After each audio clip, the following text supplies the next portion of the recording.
Welcome back, everyone. It's our last hug of the year. And if you haven't checked out our wrap, we actually go through all the different hugs that we've done this year. So make sure you check it out. Today, it's all about Data Hub and basically all the tips and tricks that you can use in HubSpot to reflect on your 2025 performance, review it, and plan for 2026. Today I've got Sophie with me. She's our data guru here at Neighbourhood, and she's going to be able to give you 3 practical demonstrations on how we can use Data Hub to, better come up with a strategy on 2026 performance compared to your 2025. And yeah, we're also going to really just summarize how Data Hub works and the different use cases that you've got for us. So if you do have any questions, make sure you chuck it in the chat. We're here to answer any questions for you. So yeah, well, today's all about connecting and cleaning your data.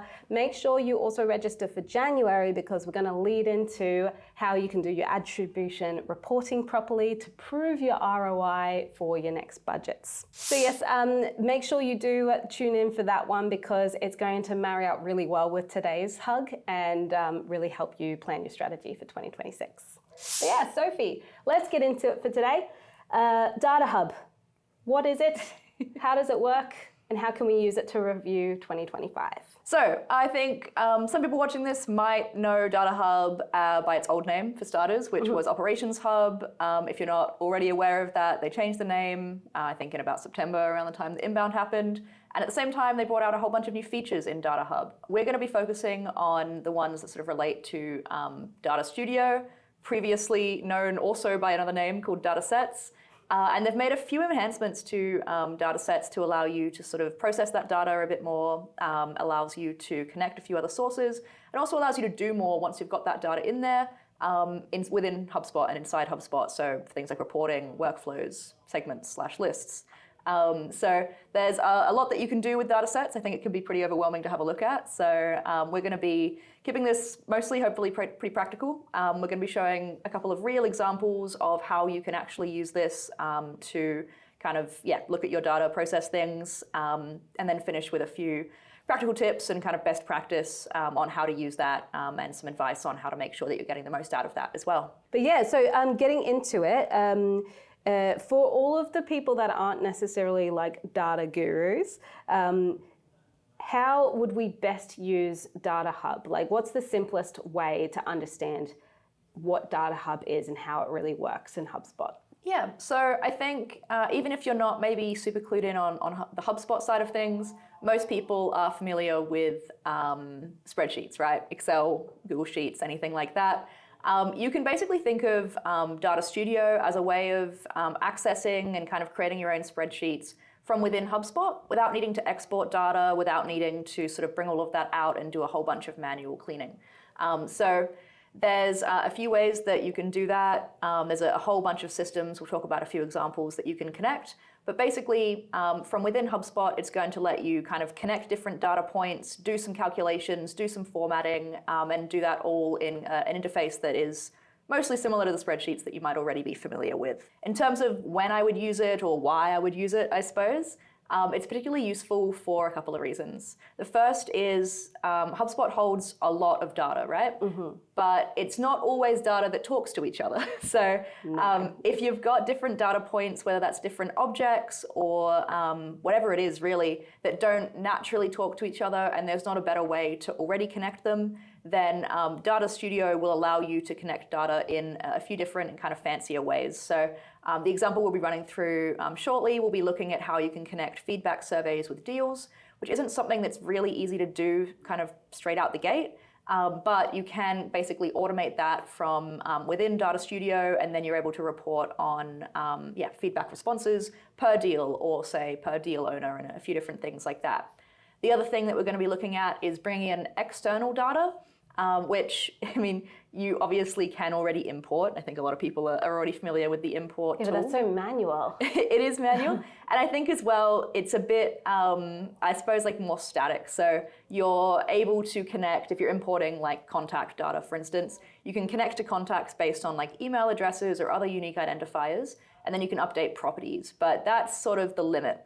If you've got other data that you're wanting to connect that isn't directly a property already, it can be difficult to get that data into HubSpot without creating, like 100 properties to store all of that data. So I think one of the good use cases for this, and the example that we'll be running through, is how you're able to connect event data with contacts using Datastudio and getting that external data in from, say, attending conferences and things, and then report on that and have a look at some attribution reporting as well, which is a bit of a sneak peek at looking at some of the attribution next month.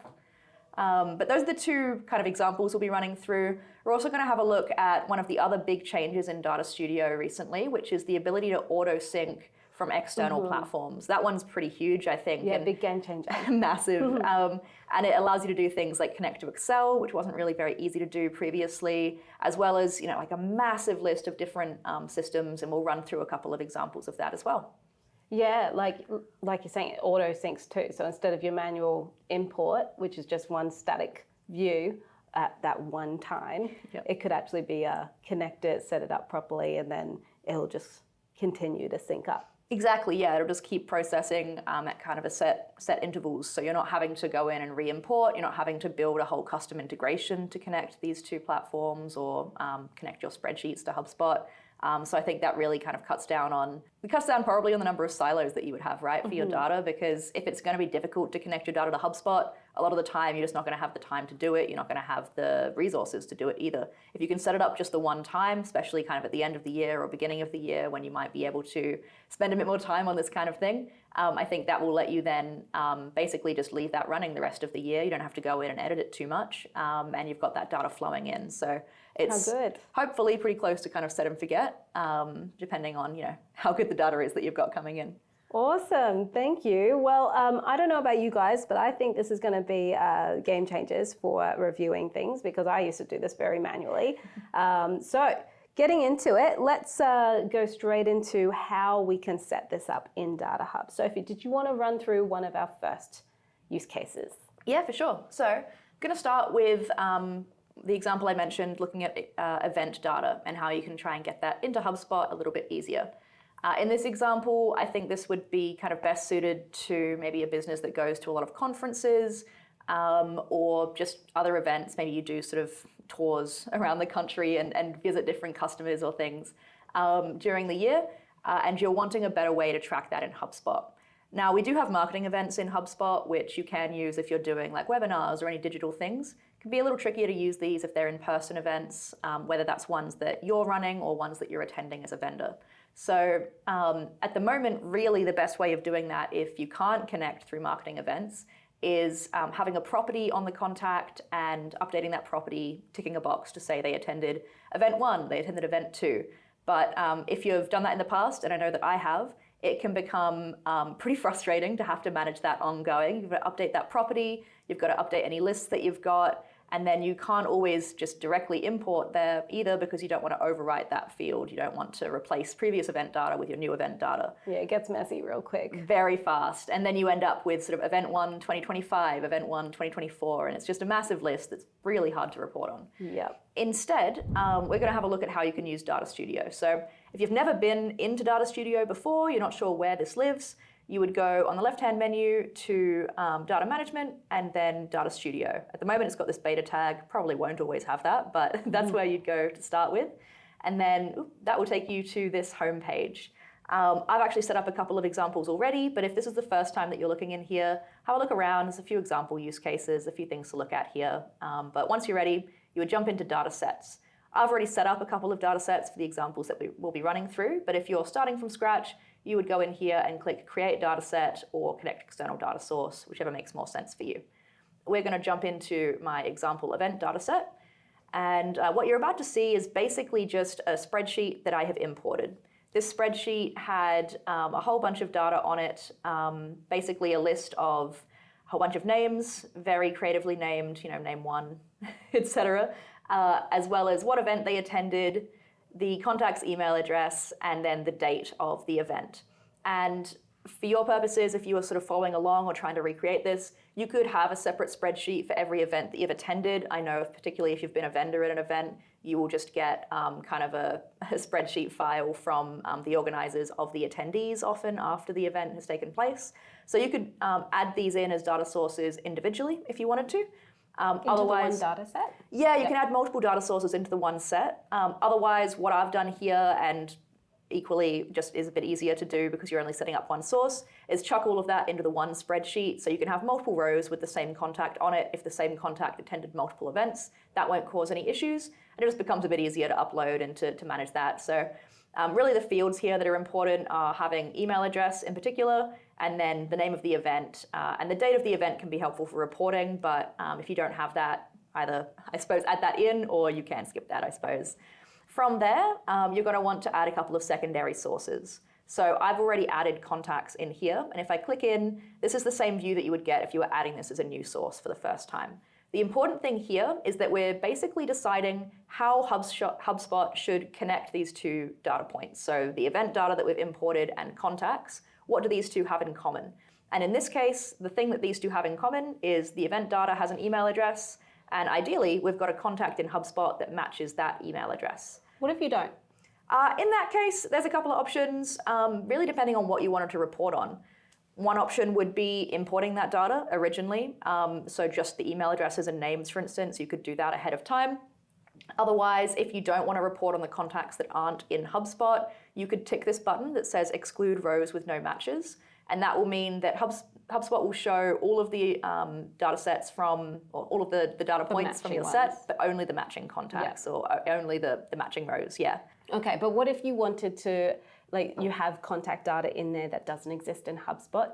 Would you be able to create new contacts directly from this data set? Yes, you definitely could. I will say, if you have this as a spreadsheet anyway, you may prefer to import it, and that's because although you can automate this, if it's a static spreadsheet and you're doing it the one time, just be aware that if you're syncing any data to HubSpot, it will use Breeze credits. So I think for a static spreadsheet like this, where we're just importing it the one time, this probably doesn't make as much, it's probably not as valuable to have this ongoing. So you could just do an initial import, have those contacts in.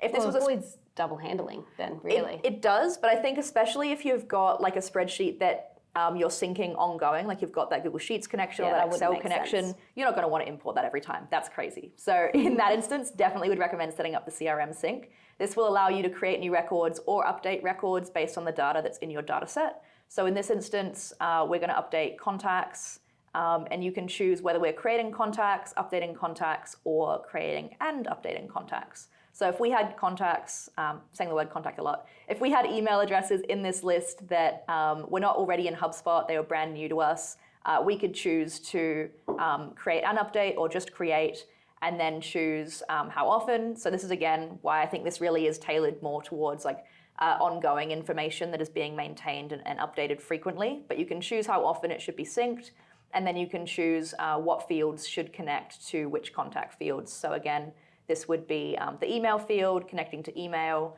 and then it's actually already been able to figure out what the first name and last name fields are because we've got column names that kind of make sense for that. So definitely can create contacts from here, but just be aware of your credits usage there, and whether it's going to be worth that or whether it's worth the kind of initial import is really up to how you're using it. Yeah, because I could totally imagine like you go to a bunch of different events and you've got all this raw data sitting in there, and there's definitely going to be a chance that brand new people that you've never spoken to before have shown up at this event. Yeah. Or you're getting this, like the attendee list from an event that you sponsored or had a stall at or something. There's definitely going to be people in there that is not in your database. For sure. And I mean, ideally there are contacts there you haven't already got in your database, goal, right? Yeah. You're trying to reach new contacts. So definitely would expect that to be the case. And then it really just depends on how you're setting this up as to how you'd get that in the system, but totally possible either way. Cool. But moving back to how these are connected, we've connected the email addresses here, and we're allowing multiple matches, which means that a single contact could have attended multiple events, because in this instance, we've got multiple events listed in here, such classic hits as event 1 and event 2. So that'll include all of the matching rows from the contacts. I won't hit save because we've already, we've not made any changes I need to save, but you would hit save to apply this.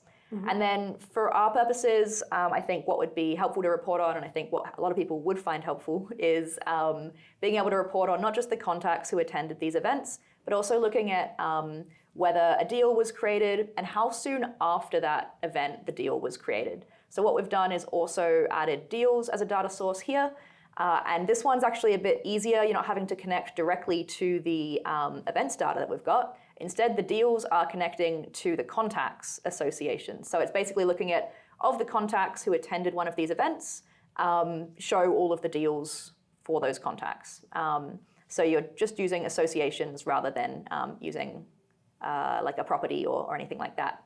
So that's gotten all the data that we're wanting in here, but how are we actually going to process that data and how are we going to report on that? So what I've done is added a couple of extra columns to this view that will allow us to do some calculations and do some funky stuff. We can't actually see them right now. You'll see there's some numbers here showing the count of contacts and the count of deals. This gets me literally every time I use datasets, and this is one of the #1 things I would recommend, is if you are finding it confusing or you're not seeing the data you expect, probably you are in the summarized view, which is the default. You cannot change this default, and that will only show kind of individual rows. So we spoke about before, a contact might attend multiple events. It's not showing each row of each contact that attended that event. It's just showing a count. So instead, if you go to the unsummarized view, this will show a much larger list of data. So it can be better to look at the summarized view when you're just doing some rough stats and numbers and things. But here we've now got much more information. We've got the contact data for their name, as well as like their deal create date and a few other things for the deal. Including on the right-hand side, you can see there's these little symbols with the FX. That basically means that these are calculation fields. And just as a quick kind of summary, the ones with the HubSpot logos are coming from HubSpot, and the ones with the little file logos are coming from a file, in this case, our spreadsheet. So what do these calculations actually do? So the first one that I've created, and if you were going to create your own formula, you would go into columns. This is where you would add a column to the data set just in general. So if you wanted to add some additional properties from any of your records, whether that's deals, contacts, whatever, or if you wanted to add a formula, you'd go in here, click add column, and then you would choose the column type. So in this instance, we're going with a formula because we're doing some calculations, but there's a few other ways you can use data here. There's some cool AI tools in here that I won't go into too much detail on, where you can sort of fill in gaps and do things, as well as some kind of classic modifiers. You can kind of clean up the data a little bit, apply capitalization, or get rid of weird spaces. But we're going to go with a formula. I'm actually going to jump back and just show you the formula I've already created, and feel free to basically just steal my homework on this one. But what we're looking at here, if I go into edit, and this might look confusing if you're not really that familiar with the formulas that are used in HubSpot in a few other areas like workflows or the properties. But basically what we're doing here in a bit of a roundabout way is saying how many days were there between the event happening and the deal being created. So that's what date diff means. The good thing about anything formula builder wise in HubSpot is it actually just tells you what functions you have. I find this a bit easier than Excel, where you have to just kind of remember what functions are available. But here you would click function. If it wants to work. If it wanted to work. This would pop up with all of the functions that are available. And then on the right-hand side, once you've added a formula, so this one, for instance, it will tell you basically just how to use that. So we need to put some kind of metric here, and then the date, and then the other date. So good. Yeah, once it's basically like a recipe. You're just following the recipe and filling in the blanks. So I guess a mix between a recipe and a bit of like very nerdy ad libs or mad libs. So here you would go in, we're writing days because we want to know the number of days between the event and the deal. And then we're saying the event date is the first date and the deal create date is the second date. So yeah, looks a bit confusing when you're here, but you can just click anywhere to view the HubSpot properties or any other fields that you need to add. I'm not, again, going to save this because I don't need to. But what that has done, and if we have a look at this column now, we've now got a bunch of numbers in here indicating the days between the event and the deal. They'll be either positive or negative based on whether the deal was created before the event or after the event. And then some of these say null because there is no deal. So not much to say about those, to be honest. What I want to do now is figure out which of these am I counting as the event being kind of contributing to the deal being created. So if the deal was created before the event, definitely wouldn't consider the event having created that deal, I suppose. And in this instance and in this example, I'm going to say if the deal was created within like 7 days of that event, then I want it to be considered part of that event. So my second formula here, and I've just named it from event so that I can tell what this is going to be saying. And this is using their sort of simpler formula builder, which kind of builds it out for you. You don't have to like type it in and do all of that.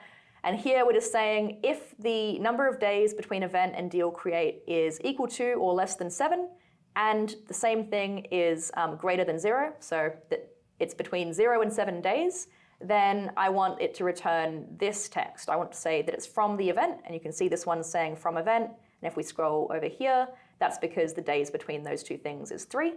Otherwise, it'll be empty.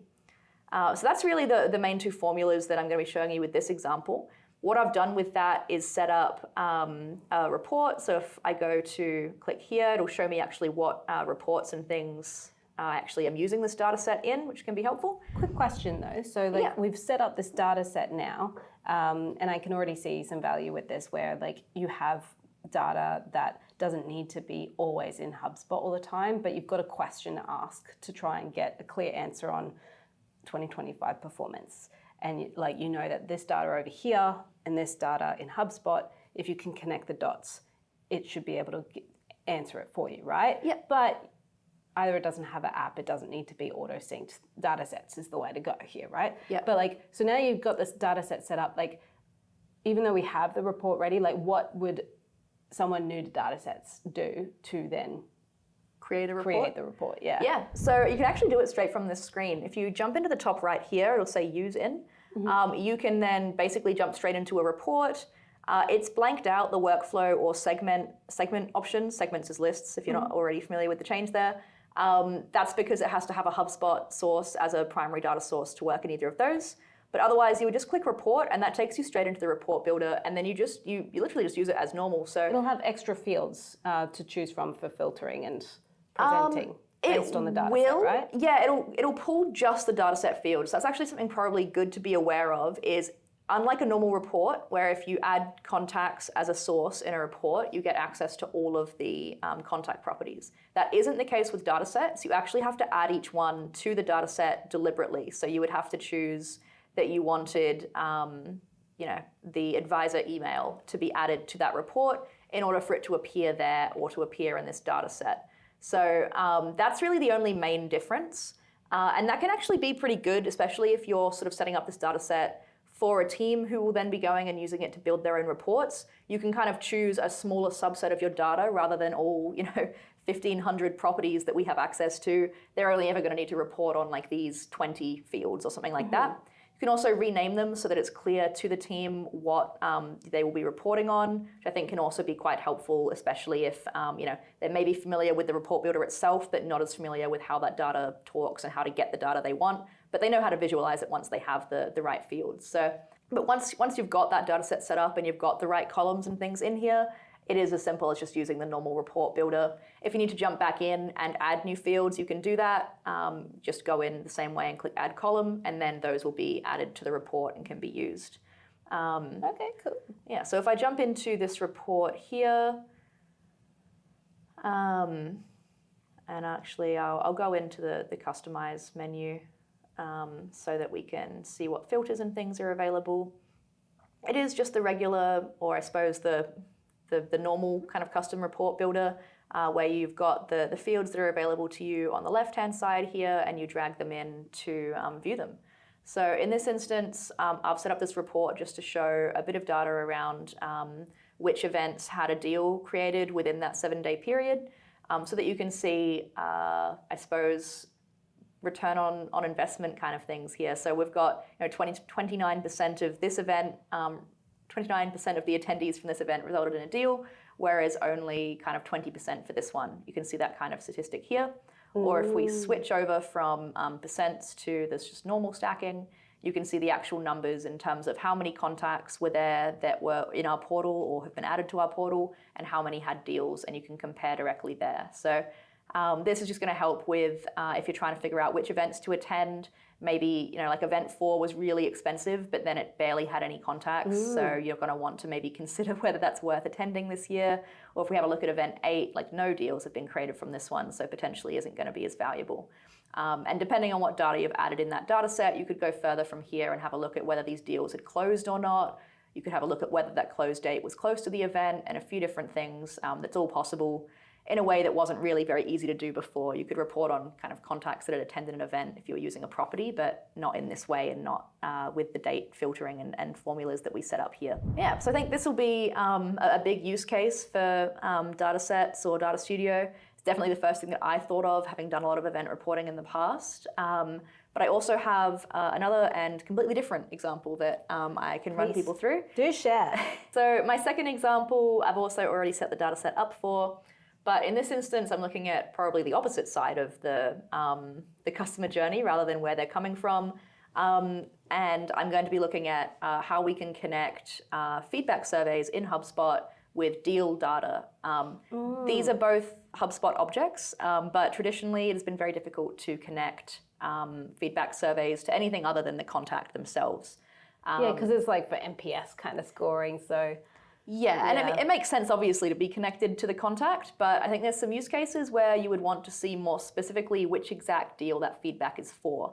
I think in particular, if you're in an industry or maybe you're kind of doing tours or trips or holidays or some kind of, I mean, I guess, an experience of some sort. Some kind of experiences, or if you are selling a product of some kind that someone could purchase multiple times. So you don't just want to know how they felt about product A in general. You want to know how they felt about this specific instance of product A or like the service they received. I guess service actually is another good one if you've got plumbers going out and someone might need a plumber multiple times, but you want to know how that instance specifically of the plumber went, as opposed to just in general how their experience was. What I'm going to show you as well, I'll mention I'm going to be using HubSpot's feedback surveys as the example in this data source, but there's no reason that you wouldn't use basically the exact same logic for if you were doing your surveys in like SurveyMonkey, any of the other platforms that connect to HubSpot, or as I showed earlier, just importing or connecting a spreadsheet in some way. It would all basically work kind of the same way as long as you're able to do the same kind of data stuff that I'll be showing you. So, and it's not necessarily just surveys. It's basically any object or, it's really any object in HubSpot that doesn't naturally connect to another. We can use Data Hub to help connect them. Yeah, correct. This same logic could be used for basically anything. The main reason I suppose that I'm using feedback surveys here is that if you've got access to the workflows tool, then you can use the associate action to do a lot of things in a similar way to what I'm showing. But there are some objects or some data sets or data points, I suppose, some records in HubSpot that you can't use the associations action for. And survey responses is one of those where even if you've got everything you need to technically connect them, you can't actually use them in the association action in a workflow. So if you're just connecting deals or contacts or companies and you don't mind if they're associated through like an actual association in HubSpot, that might actually be the easier way to go. So it really just depends what you're looking at. But there's plenty of objects in HubSpot that don't work with those actions that you may want to connect in certain ways. So in my example, I think I'm a cake company in this example, and I've got a couple of cakes. I do chocolate cake or strawberry cake in this instance. And someone might order the same cake multiple times, so I want to know how they felt about that exact instance of the cake, because maybe my chocolate cake got worse or got better, So to do that, I've first connected survey or feedback submissions as the primary data source. And then skipping contacts entirely, I have added deals as the only secondary data source here. You could add contacts if you wanted to, but there's just not really any need to do that in this instance. Before I jump into what I've actually done here, there's actually one other step that you'll have to take in order to make this work. So if you're using feedback surveys, you'd follow along exactly with what I'm about to show.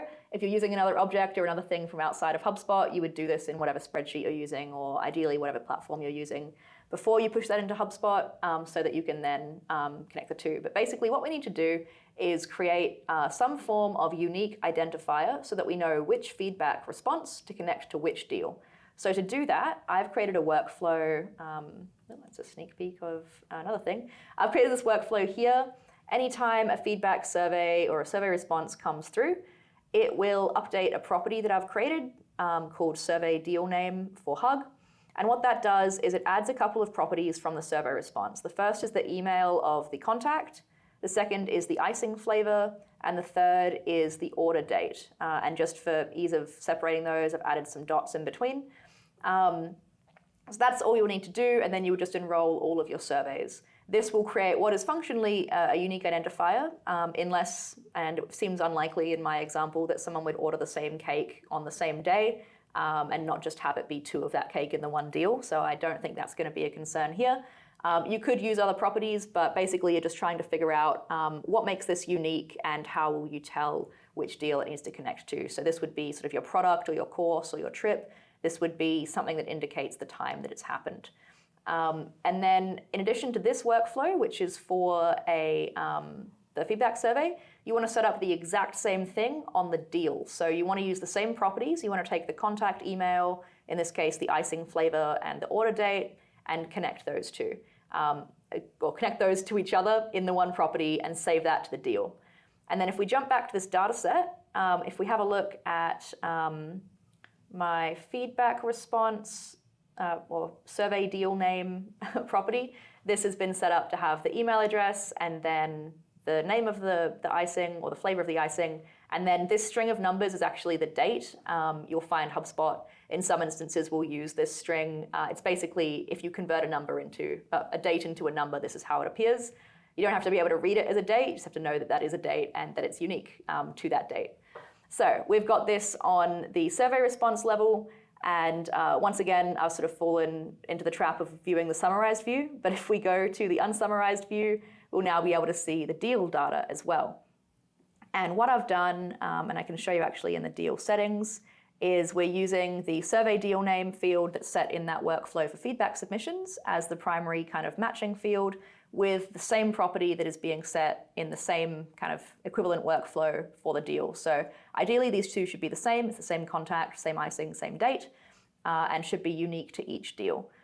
So we've set that as the matching field, and that's how HubSpot is now able to connect each deal with each survey response. So that's pretty much it. It's actually, once you've got the hang of that kind of logic, it's hopefully straightforward to set this kind of thing up.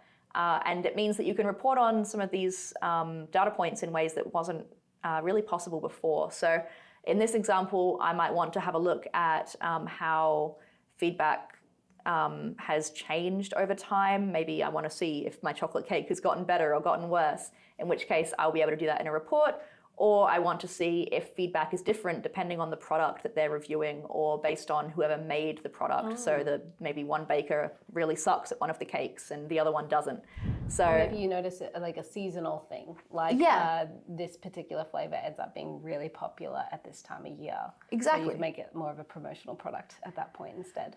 Or if you just see that maybe over the course of all of your deals, if one product consistently has much better feedback, or especially if it's a service, if you see that one kind of data, either one product, one cake, one person who's performing the service has much higher feedback, then you can then go and have a look at, okay, what are they doing? So if you're a product manager, for instance, you can have a look at, okay, this one product or is getting terrible reviews or is getting really good reviews, and you can try and figure out from there what is happening, as opposed to just having kind of an overall score of they were happy or unhappy, but you're not sure what's really contributing to that. So if I jump into a report based on the data that we're seeing here, and again, you can click on where it's used, or you can go to create a new report here. I'm actually just going to jump into a tab that I prepared earlier.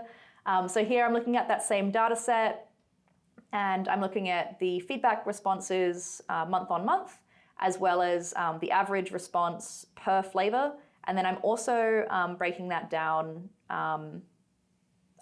In this case, I'm looking at the average survey response and breaking that down per flavor. So you can see that in March we were getting really good reviews on the strawberry icing. Clearly something changed after February, and then it's kind of evened out over the course of the year. You can also see the volume here in terms of how many submissions have come through, so you can also get a sense within the same report for how many people are ordering these, or at the very least how many people are submitting the surveys. It's not always going to be one-to-one, but that's a really great way of just gauging whether there's a product that's doing better or worse. The other thing that you can do here, because I've added deal owner to my fields in that data set, is instead of breaking that down by flavor, by time, instead of breaking that down by time, I could break this down by deal owner, and then I would get a sense of, it looks like Jaden is not doing a great job with the strawberry cakes maybe, but I'm really nailing both the chocolate and the strawberry cake. These are really important data points to know. So I think that kind of thing, and obviously in a more serious example, you could see if someone is really blowing it away, going completely out of the water, getting really good results, you can kind of go in and see whether there's anything there that you could replicate. Whereas if someone is maybe having not as good responses, you can go in and see what you can do to help or what might be happening there that's contributing to that in terms of their average score. So I think there's a few ways that can be helpful with feedback surveys in general, but I think the way that we've connected these data points is really one of the important things to have a look at in data sets, because you can use that same logic with anything else that you're really wanting to connect. That's my two main examples, going through some common use cases, I suppose, for how you would use data sets and how you would try and connect those data points. The final thing I think we're going to run through is just a quick look at some of the external data sources so that you can have a sense of what platforms you might already be using that could just naturally connect to HubSpot. So the final thing we're going to run through is just how you can connect external data sets or external data sources to HubSpot. So if you go back into Datastudio and click connect external data source, you will see a massive list of the type of platforms that you can connect. I'm not going to read out every single one because you should be able to go in here and have a look yourself. But things like, as I said, Excel, Google Sheets, data warehouse systems, things like Snowflake. I think there's an Amazon platform that is sort of in the middle of coming soon, Amazon S3, as well as lots of other platforms, things like... I saw Xero in there. Xero, we've got Zendesk. Smartsheet as well. Smartsheet's a big one if you're using external spreadsheets. There's a lot of platforms that you would use maybe in combination with HubSpot that haven't always spoken to them. So things like Monday.com or other like project management systems as well that can be really helpful. You don't necessarily need all of that data in HubSpot, right? But you do want to be able to maybe update deal status to say that onboarding has started or something has happened there if you're not using, say, like a ticket pipeline for that. So there's heaps to look at here. I can see it as a good way to connect some key data from other departments to other departments in the business. So like devs or product managers or delivery teams can communicate the key information to sales and service teams so that they can manage the customer relationship best. And that's where the auto syncing comes in, because once you connect it and you choose what data is being pushed over, then it's like going to continue to do it, and then you can build from HubSpot there, right? Yeah, exactly. It'll just continue to sync. And again, that will use credits, so just be aware of how much you're using. But I think so it can be small. Definitely start small. Start with just the really key information. But it's a great way to try and break down those silos. You know, maybe your dev team doesn't need access to HubSpot, or your sales team doesn't need access to like Xero, but you do want to be able to action things based on that data, either trigger notifications or be able to see stuff so that when they're on the phone with a customer, they can respond and let them know what's happening with, you know, whatever you're connecting from an external source. Love that. Definitely recommend jumping in here, having a look through, and if there's anything here that you're wanting to connect, you would just click on this and then start the process, and it would open in sort of Datastudio, and you would be able to do similar formulas and things there too. Nice. Well, I mean, thank you so much for demonstrating that stuff, and I hope you guys have found that useful. I guess some quick takeaways on best practices and top tips before you guys get into it and try it out for yourself.